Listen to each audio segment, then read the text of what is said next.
You are listening to the Women in Medicine Badass Radio Show with Dr. Sharon Grossman, episode number 1.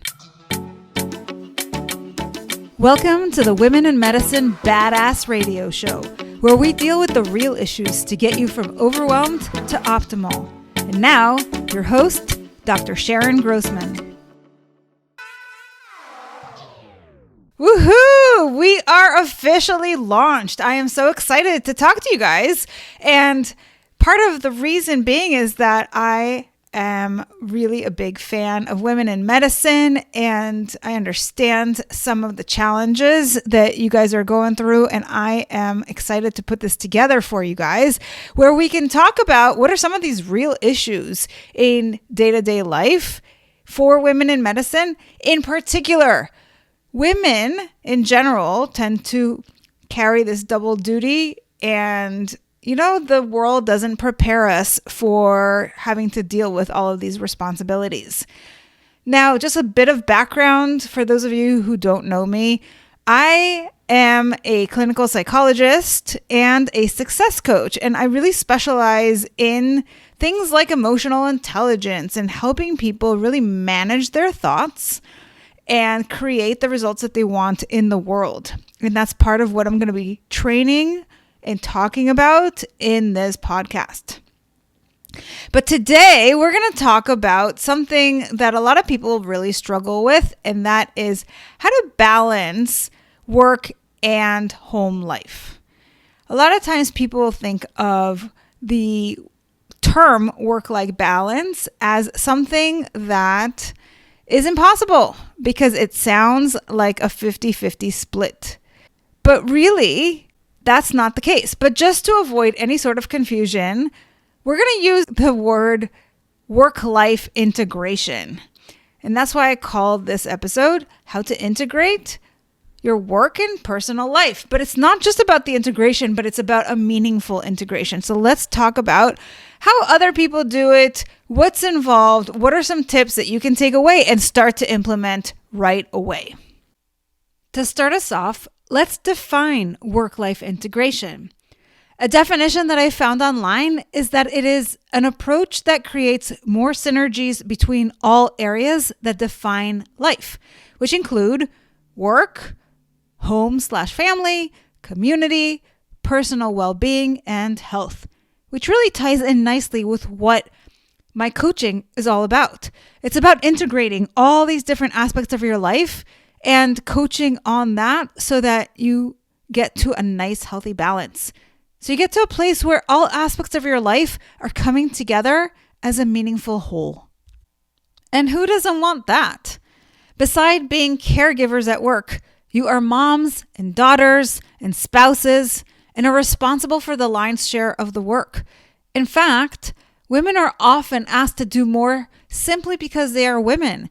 And it's really important to learn to manage the demands that are placed upon you and the things that you say yes to and take on, because otherwise you can easily burn out. And so today we're going to talk about how to really manage all of these demands so that you can live that more integrated life. So the first thing that I want to share with you is how to really be purposeful with your resources. What I mean here is that you have limited time, which is your most important resource. And when you are in the office, when you are doing your work, you need to be really mindful about how you spend your time. And the more time you have left over, the more time you will have for your personal business outside of work. Let's take a specific example of this. I recently came across an article written by a primary care physician by the name of Erin McAdams. And she talks about 4 things that you need to keep in mind when you say yes to something and take something on. So the first thing she mentions is if that item is an area in which you are skilled.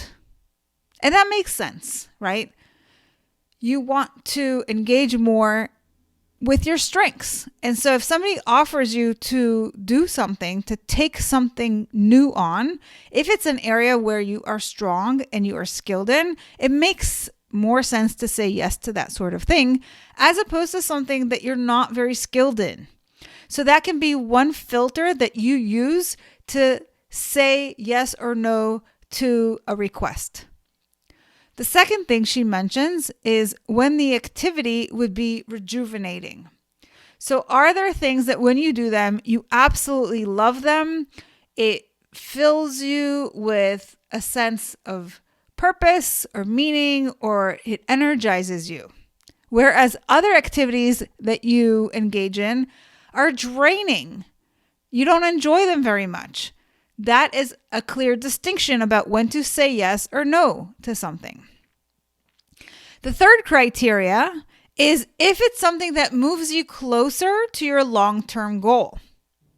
So obviously you need to have goals in order to be able to meet this criteria. But assuming that you do, think about how this moves you forward, helps you to get a little bit closer to where you want to be long-term. And if it's completely unrelated to your goals, then that could be another filter that allows you to say no. And lastly, we have if it is the best use of your resources. One of the things that I like to share with my clients is that when you are faced with a menu of options, there are so many different things that are vying for your time and attention. You have to ask yourself the question, am I the best person to do this job? Or another question you can ask yourself is this the best use of my time? In other words, if I were to spend my time on this, I am not able to spend my time on something else. And so the thing that I spend my time on, the thing that I focus on, should be the thing that is the best thing for me to focus on. So these are some criteria for you to consider to just take some stuff off your plate and to make sure that the things that you do focus on are meaningful. Another thing she talks about is just how to create more time for yourself. One of the things that women in medicine often struggle with is that they have to take work home. They work all day, then they come home and they've got all of their home life responsibilities. And then on top of that, they're still trying to catch up on their charting. And so Erin McAdams gives some other criteria about how you can create this flow during your work hours in order to minimize charting at home. And here again, she's got 3 criteria. So the first is to do some pre-charting for clinic encounters. So think about how you can pave the path for yourself. Before you start to see a patient, what can you do ahead of time?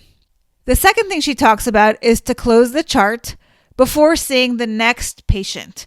And I would add to that, another way to do it is to batch your notes after, let's say, seeing 3 patients.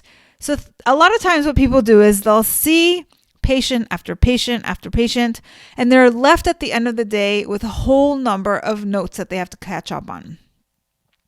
What I am recommending for you to do instead, and what Erin is also saying here, is try to fit it in after each visit.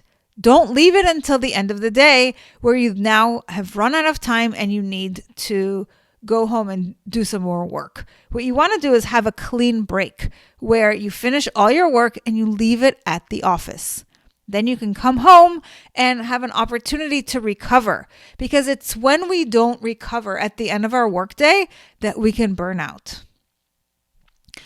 Lastly, she talks about how between visits, you can have some minutes for paperwork, and that can include reviewing prescription refills, releasing normal results to patients or other providers who are on vacation, and even calling a patient about abnormal results, which takes a little bit longer. So depending on how long you have, you might have a running list of all the things that you need to get to when you have those little moments, and then you start crossing them off your list. The more organized you are, the more mindful you are of your time, the more you'll be able to get done. And I want to leave you with this quote from Dr. Erin McAdams, and she says, "This requires mental energy to actively manage tasks throughout the day, but the added value is invaluable." And I think that is so true and so very important when you're thinking about how to really make the most of your time and your energy. So we talked about how to be purposeful with your resources.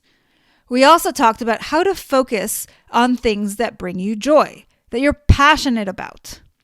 And lastly, I want you to think about how to focus on activities that integrate both mind and body. For example, yoga. The reason that I think this is so important is because it brings you into alignment. And from that place, you will be on top of your game to be able to show up for your responsibilities, your family, and for yourself.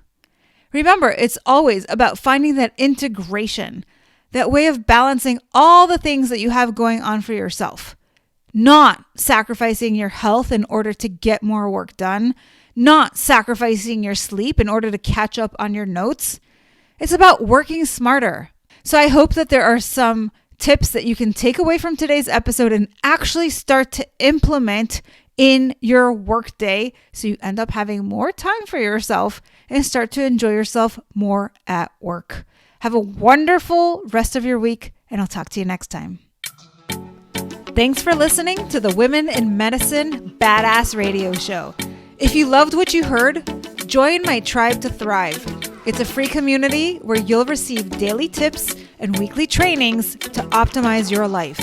Go to drsharongrossman.com to sign up.